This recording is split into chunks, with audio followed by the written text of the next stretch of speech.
23장부터 24장 이르기까지 욥의 고백을 살펴봤습니다. 23장의 욥의 이야기는 의인에게 하나님이 고난을 주실 때 욥이 이해할 수 없다.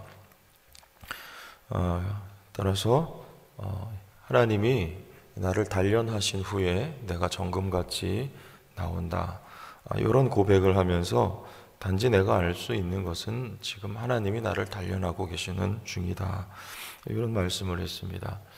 성도에게 있어서 우리가 어려운 일을 겪을 때, 어려운 일을 당할 때 우리가 알 수 없죠. 그러나 한 가지는 하나님은 성도들을 단련하고 계신 것이다.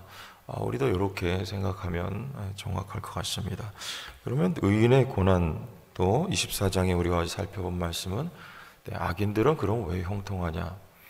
욥은 이 대목에 대해서도 굉장히 의문을 많이 가지고 있었던 거예요.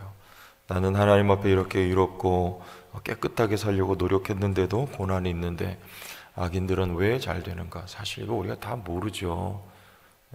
그런 마음속에 그런 의문을 또 품게 될 때도 있어요. 예수 믿는 나는 그닥 뭐 잘 살지 않는데 오히려 예수 안 믿는 사람들 더 잘 사는 경우가 참 많이 있죠. 그러나 결과가 중요한 것 같습니다. 물론 과정에 있어서도 하나님이 악인들을 또 때로는 하나님의 필요에 따라서 왜 하나님은 주권적으로 일하시기 때문에 사용도 하세요. 그들의 역할이 다 있다. 제가 그런 말씀 드렸지만 결과적으로 의인들은 하늘의 별과 같이 빛난다. 이 공의로우신 하나님의 역사예요. 그러나 악인들은 하나님의 심판을 피할 수 없게 되는 이런 결과를 맞이하게 되는 것인데, 여튼지 간에 욥은 이 대목에 대해서 물음표를 가지고 지금 변론을 하고 있었습니다. 오늘 빌닷의 세 번째 말을 보면 참 빌닷이 옳은 이야기를 해요. 하나님의 주권을 역시나 이렇게 말씀하고 있습니다. 우리 2절 말씀 보면 하나님은 주권과 위엄을 가지셨고 높은 곳에서 화평을 베푸시느니라. 하나님은 주권을 가지셨다. 네가 아무리 이해할 수 없다 이렇게 반응을 해도 하나님은 지금 주권적으로 역사하고 계시다. 특별히 오늘 화평을 베푸시느니라. 높은 곳에서 무슨 말이냐면 언제 화평이 일어나게 됩니까?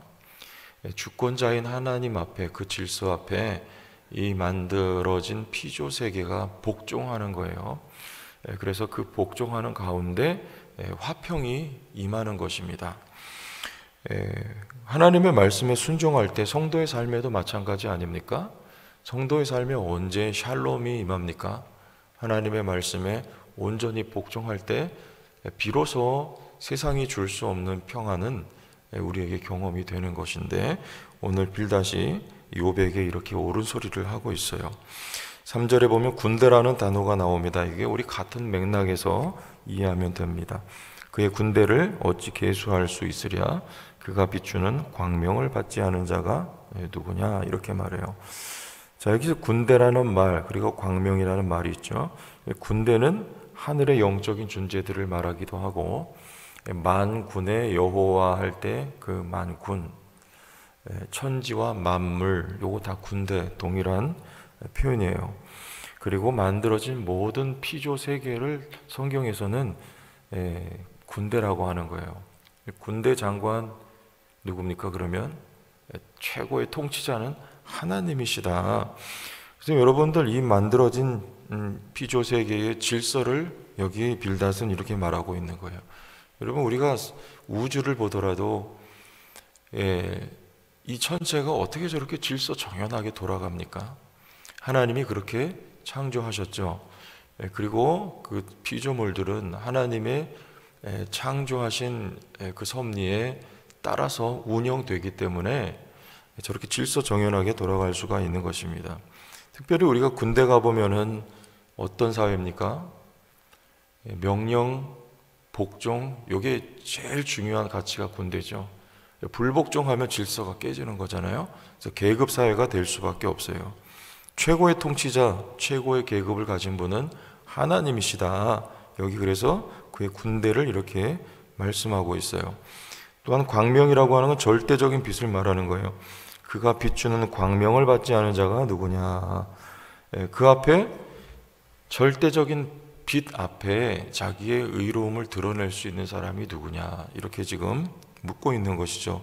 욥은 자기의 의로움을 아직까지도 놓지 않고 주장하고 있었던 그런 욥 앞에 지금 빌닷이 하고 있는 말입니다. 4절 보면 그런즉 하나님 앞에서 사람이 어찌 의롭다 하며 여자에게서 난 자가 어찌 깨끗하다 하랴. 여기 이제 빌닷은 우리 인간은 이런 존재다라고 지금 너무나 당연하고 옳은 말을 하고 있어요. 하나님 앞에서는 절대적 주권 앞에서, 주권자 앞에서, 한마디로 말하면 너 교만하다, 지금 그런 말하고 있는 것입니다. 욥은 뭐라 그래요? 내가 하나님과 변론하리라, 그런 말을 하잖아요. 인간이 어떻게 하나님과 변론할 수가 있겠습니까? 그저 그의 다스림 앞에 순종하는 게 사람의 바른 모습이죠. 5절 보면 보라 그의 눈에는 달이라도 빛을 발하지 못하고 별도 빛나지 못하거든 그랬어요. 달도 별도 이거 다 필요하죠.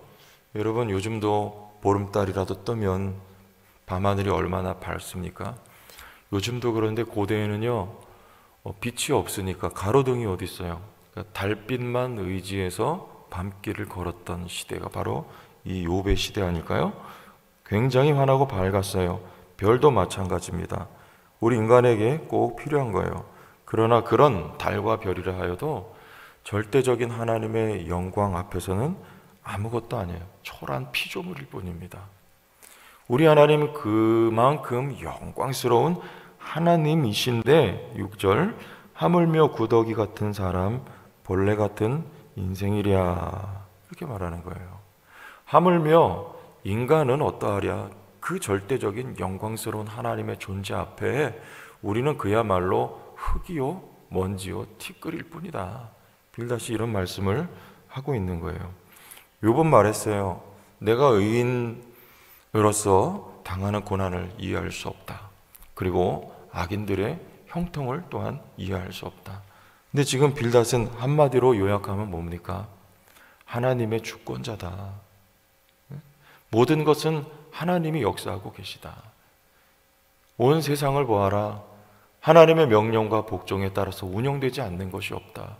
그러므로 너가 경험하고 있는 그 모든 일들도 단지 하나님이 다스리고 계신 현장일 뿐이다. 하나님 주권하고 역사하고 계시다.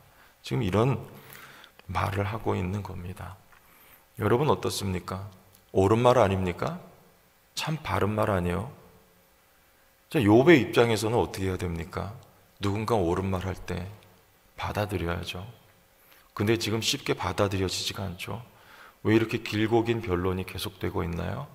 받아들여지지가 않는 거예요. 이해가 되지 않는 겁니다. 그러나 우리는 욥의 입장일 때 누군가가 우리에게 올바른 말을 해주면 받아들이는 게 지혜가 아닐까. 여러분 그렇게 생각을 해보시면 어떨까요? 누군가 옳은 말 해줄 때 내가 받을 수 있다면, 성경에도 그래요. 누군가 바른 말 할 때, 나를 책망할 때 우리가 받아들일 수 있다면 그건 우리에게 도움이 되고 유익이 되는 거예요.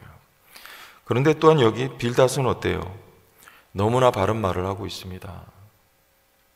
여러분 얄미운 사람이 누구냐면 옳은 말, 꼭 옳은 말 하는 사람이 참 얄미워요. 어쩔 때는요. 나에게 위로가 필요하고 격려해 주기를 바라고 같이 내 얘기 들어주고 공감해 주고 그러기를 원하여서 말을 하는데 그 말 듣고 하는 말은 꼭 바른 소리 합니다. 그게 아니고 여러분 같이 울어줄 수 있다면, 그리고 격려의 말을 건네줄 수 있다면, 여러분 빌닷의 입장이라면 우리는 그런 넉넉하고 또 긍휼과 사랑이 있는 성도들이 되었으면 해요. 사람을 변화시키는 건, 옳은 소리에서 사람이 변화되는 것은 극히 드뭅니다. 그를 위해서 울어주고 사랑해주고 그리고 오래 참아줄 때 그가 서서히 변화되어 가는 것이죠. 우리도 이렇게 두 가지 입장에 서서 오늘 말씀을 통해서 교훈을 받으면 되겠습니다. 누군가 나에게 이야기를 해줄 때 잘 받아들일 수 있는 귀, 그러나 우리가 누군가에게 말해줄 경우가 된다면 그저 옳은 말보다도 격려의 말과 위로의 말과 또한 사랑으로 오래 참아주는 성숙한 성도들로 되어줄 수 있기를 주님의 이름으로 축원합니다. 하나님 아버지, 오늘도 또 한 주를 주와 함께 이렇게 시작합니다. 오늘 말씀도 기억하면서 또 우리가 서로 성숙한 그리스도인들로 세워져 갈 수 있도록 도와주시고, 아버지 하나님 주어진 한 주도 또 늘 기도하면서 성령과 교제하고 교통하면서 또한 인도하심 받아서 승리할 수 있도록 함께하여 주시옵소서. 예수님 이름으로 기도하옵나이다. 아멘.